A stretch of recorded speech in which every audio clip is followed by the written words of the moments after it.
નમસ્કાર મિત્રો, આજે 28મી ફેબ્રુઆરી મનની વાત નવી ઉર્જા સાથે। ઈશ્વરનું રાજ્ય આવ્યું છે, પણ વધુને વધુ લોકો એને ઓળખે અને અપનાવે એ માટે તે પ્રતીક્ષા કરી રહ્યું છે। તો પછી ચાલો એના નિવાસી બનો। તમે પ્રાર્થના કરો છો કે મારું રાજ્ય સ્થપાય, પૃથ્વી પર મારી ઈચ્છા પૂર્ણ થાય, તો હવે પ્રાર્થના કરવાનું બંધ કરો અને એના પર હક નોંધાવો।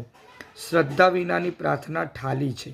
તમારે તમારા સમસ્ત મન, પ્રાણ, હૃદયથી શ્રદ્ધા રાખીને પ્રાર્થના કરતાં શીખવું જોઈએ, જેથી તમારી જે કંઈ પ્રાર્થના હોય તે એકદમ સાચી અને સંગીત બને અને તમને રજ માત્ર સંશય વિના જણાય કે તેનો જવાબ અપાઈ રહ્યો છે। કશાની મર્યાદા ન બાંધો। મારા રાજ્યમાં કોઈ મર્યાદા નથી।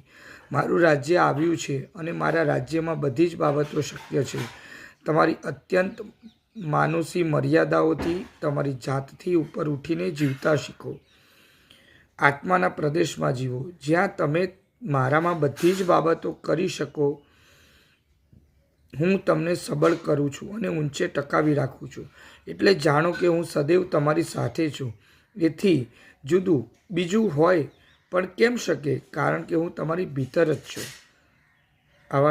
અવનવા વિડીયો જાણવા માટે ચેનલને લાઈક કરો, સબસ્ક્રાઈબ કરો અને વધુમાં વધુ મિત્રોને શેર કરો।